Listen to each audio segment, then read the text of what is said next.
I mean, I always wanted a studio in this area because I'd already been, that's where the agency I was working for was just down the road a bit. So I wanted to stay here, but I was like, there's no way I can afford it. And then I was told about this spot and I was told what it was going for. I'm like, alright, I'm here, cool.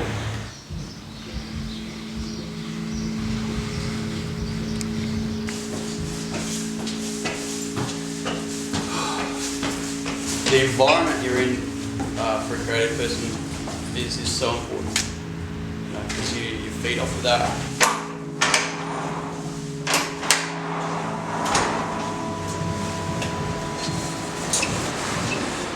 Hey, I'm Joel VDK, illustrator from Adelaide, South Australia. I don't know what else to say. Man, I've always drawn, ever since I was a kid, I used to draw aerial views. It's what I do, it's what I've been doing for a long time. You know, I had teachers telling me, no, you know, you're not going to make a living out of that, look at design. So, but yeah, drawing's always something that stuck with me. It's kind of like meditation, you just go off to a different world. I don't think I necessarily say anything important with the drawing, it's just more of an escape. So I just stuck at it. I worked in advertising for years and basically decided to head out on my own and try and make a go of it as an illustrator. Yeah. Treehouse essentially was, I left where I was working at, found this spot here, and another mate of mine who I used to work with a few years back invited him along and said, man, come in. We used to have a spot where we used to work that we dubbed the cubby because it was our back little corner. It was, you know, we had records, comics, so we dubbed it the cubby. Massive comic book geek, so drawing comics, man. You know, things tend to float in my drawings, or they don't necessarily have a stable base. There's definitely intent in not filling a space. Like that's a massive part of, I guess, what I do.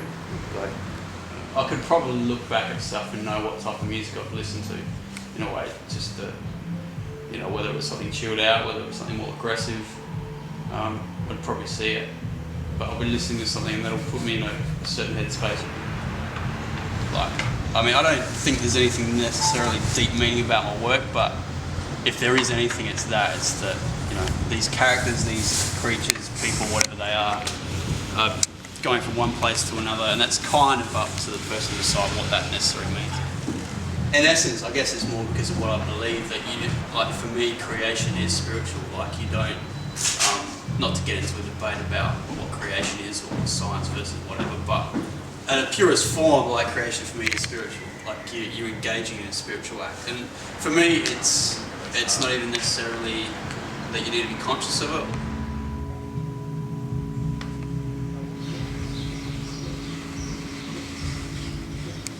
It's a nod to comic books for sure, but I guess it's becoming a bit of a signature, but it's just like, artistically it's just a way to break things up a bit.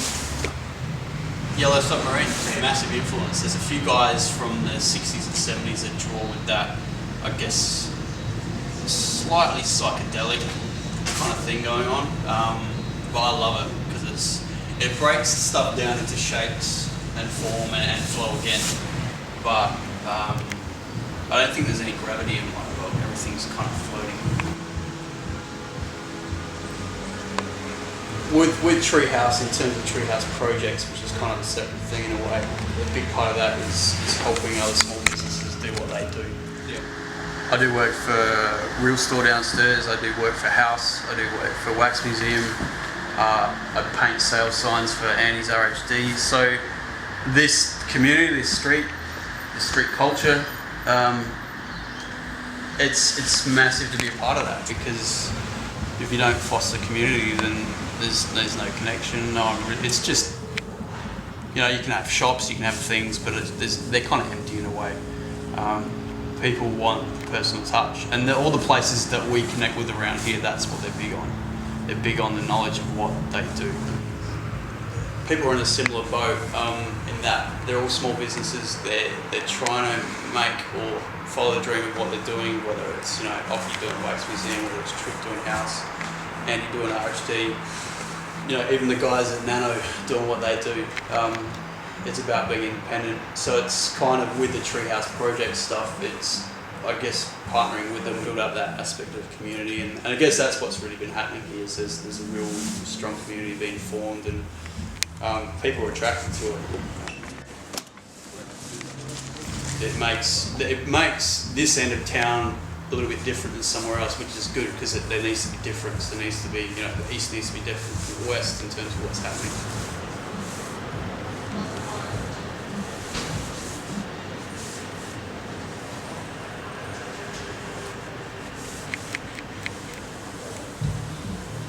I think what it is though is that people within, certainly the creative community that I mix in, have got to a point where you've got to not wait for the opportunity, you've got to make it happen. And that's where those things come from. It comes from approaching people, it comes from,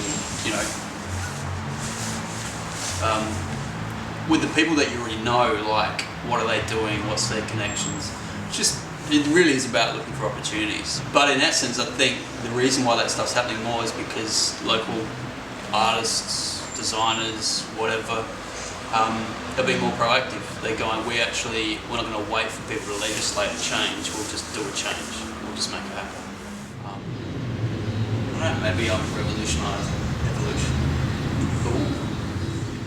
Man!